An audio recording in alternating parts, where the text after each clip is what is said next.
Thank you, Kanine. You're welcome, sir. This is the American Doctor. Welcome back to the Galaxy of Fandom. Today we're going to talk about some futures, some possible futures, and some of them not so bright. But before we do that, we have a special update from Reporter Rains about an opportunity that a fictional future and the reality of future combine. Reporter Rains? Yes, Star Trek fans in general, but especially fans of Next Generation, will be super excited to know that there's currently a restoration going on of the bridge from Enterprise D. Now, this isn't the actual bridge from TV, which was blown up on the show, but it's a bridge created by Paramount Studios, and it was found almost completely destroyed. Of course, this isn't just going to be some boring prop. With the help of original set designers, the finished product will be almost fully interactive, like a giant video game, and they'll even be able to bring in school groups to teach kids about science and technology on the giant screens.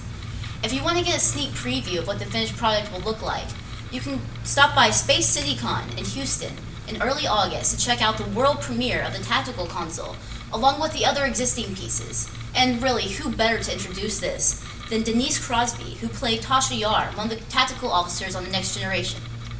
That's right. For more information, you can go to spacecity.com and see just the wide array of Star Trek guests they're going to have. Walter Koenig, who of course played the original Chekhov, Tim Russ, who was Tuvok, and many, many other Star Trek dignitaries, including Robert Picardo, who played, of course, the holographic Doctor. Now, some of the futures don't look so bright as Star Trek came out. One of those futures is Shadowrun. Tweenie, can you tell us a little bit about that? Yes, Shadowrun is a game that was created in 1989. It is a sci-fi RPG game that is set in the near future where magic has returned to the world.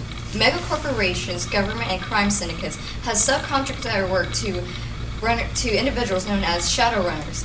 Shadowrun Returns will be an all-in game available for download. We're lucky to have with us the creator of Shadowrun in 1989 for the pen and pencil game, as well as the driving force behind the new downloadable RPG computer game. Tweenie? We're glad to have you, Mr. Wiseman, on Galaxy of Fandom. So tell me, why Shadowrun? Why Shadowrun? Well, we're making Shadowrun because, we're fans.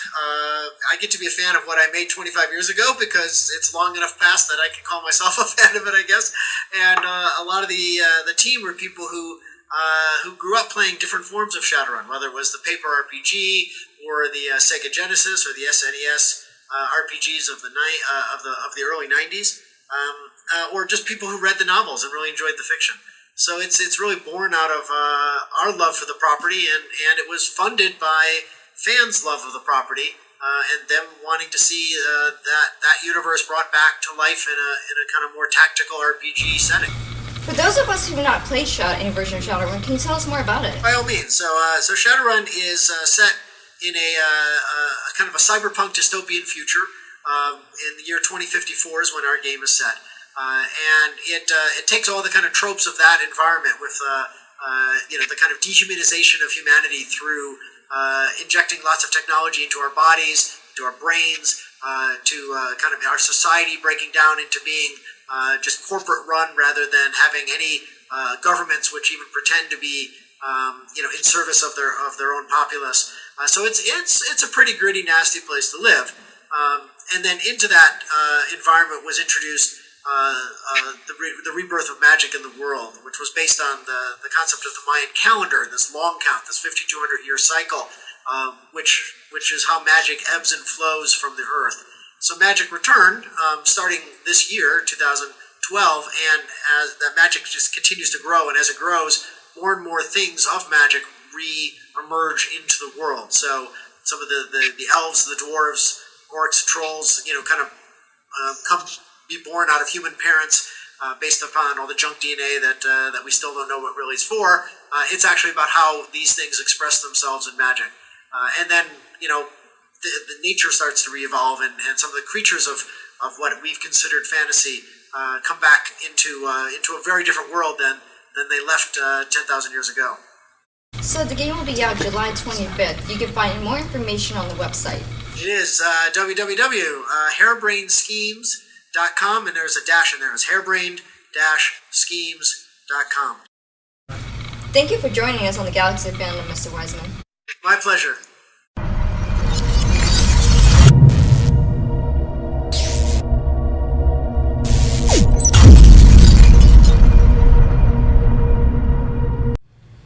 One of those possible futures played out in the TV series Caprica and Battlestar Galactica. And we're very excited to have with us, courtesy of Comic Palooza, Eli Morales, Rekha Sharma, and James Edward Almas. Welcome to the Galaxy of Fandom. I'm here with Isai Morales, most famous in these circles for playing a young Adama. Daddy Adama. Not actual Edward James Olmos is Adama, but Yosef Adama, the father of the character. It's a little boy in Caprica who grows up to become the Admiral in Battlestar. That's right. Now, you had gotten into Battlestar Galactica, which was a massive fan favorite for years. So when you came into that, how did you come in and make this role your own? Well, we were told not to watch the future. So, I know Edward James Olmos, and I've played his son, I've played his brother, his rabbi, and his moil, but those didn't make it to the big screen. In any case, I played so many characters related to him. I never played his father, and it was ironic that I played his father. When I met him after he saw it, I saw him at an award show, and he goes, "You're about to embark on an amazing journey." So I said, "Yes, my son, thank you." And it was wonderful. It was an incredible 1.0, 1.5 season.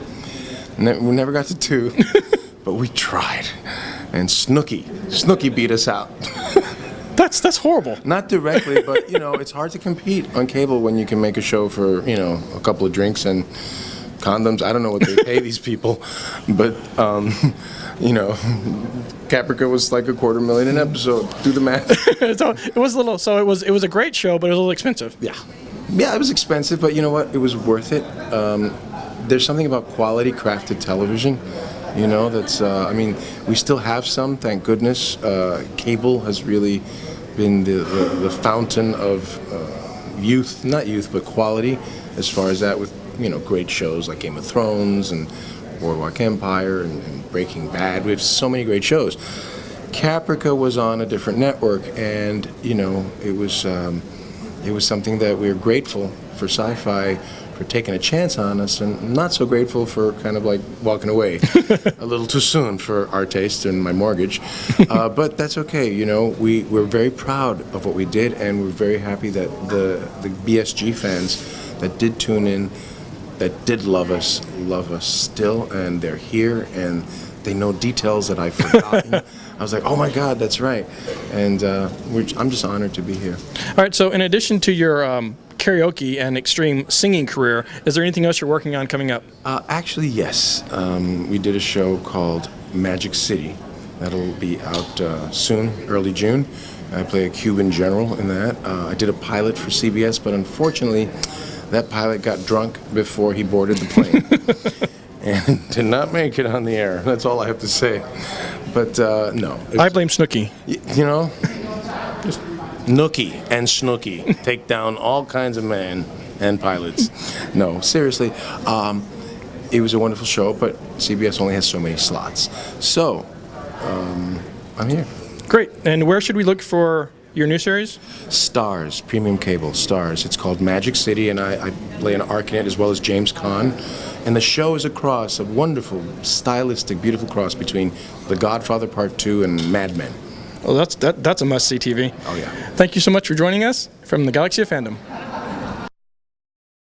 I'm here with Rekha of Battlestar Galactica fame, among others. And now, when you went to do Battlestar Galactica, were you a fan of the old series? No, I didn't even really know. I mean, I knew of it. Everybody knows of it, but no, I didn't see it. It is. You're a little young for that. That was a little more my generation. Right. So when you do take on a role that is blazoned into fandom like that, is there a consideration, or yours was kind of a new role, so you had an opportunity to really make that your own? Yeah. It wasn't. Certainly, if I'd played, Starbuck or Boomer or something, I would have been like, okay, I guess I better do a bit of research. Which may have been confusing. I know for Katie, Starbuck was a man in the previous one. But anyway, I didn't have to. All right, now, so I'm sure you're working on some other projects. So have you ever done any independent films? I am about to. I've actually got a comedy coming up that I should be working on soon. and it's done in a mockumentary style, and I'm really excited about it. It's a really funny script. And I understand you give expert makeup advice. I do? Yes, for blush and such things. Oh, yes. Especially for white girls. Okay, Yeah. so is there anything... I'm a white girl blush expert. So do you have anything for guys, particularly? I could probably tickle you and make you blush too. And we're done. Thank you for joining us at the Galaxy of Fandom. Hello, I'm the American Doctor. I'm here with James Olmos of Battlestar Galactica fame. So you were into a franchise that was hugely popular before. How did you go about creating an Adama that was separate and new for yourself? Basically, I just read the script of the show. Basically, it was written by some extraordinary writers. It's been incredible. So now, how many seasons did you guys actually run for? 5. 5 seasons along is a pretty good run for a TV show. Now, when you finished with Battlestar, did you have anything else in mind after that?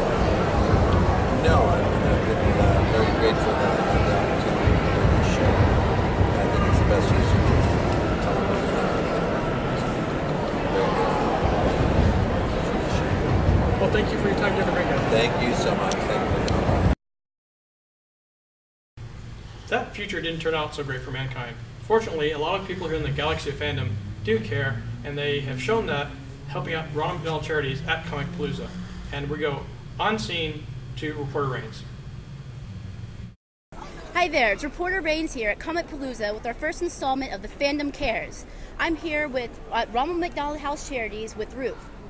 Can you tell us a little bit about the Ronald McDonald House Charities? Absolutely. Ronald McDonald House Charities is a charity that is international, but we have it here locally. This is our local chapter, Ronald McDonald House Charities of Greater Houston, Galveston. And we're very excited to be here at Comicpalooza. It's great. Now, have the fans been very helpful with your charity today? Absolutely. The Comicpalooza fans are our favorite. We absolutely love you guys. You guys have been so helpful. We've had our characters out asking for donations. We have our donation jugs, and we've collected so much. Thank you so much. They've been wonderful. Thank you. Now, do y'all do a lot of these type of conventions? We have. This is actually our biggest convention, Comicpalooza.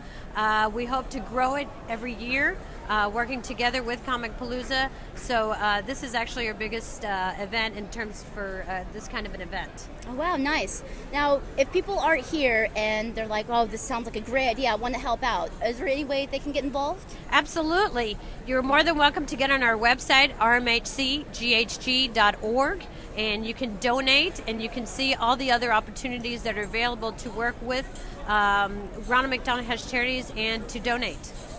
Sounds like you're doing a great job. Thank you. Thank you. Thank you for joining us. Next time, we're going to do a tribute to the Man of Steel.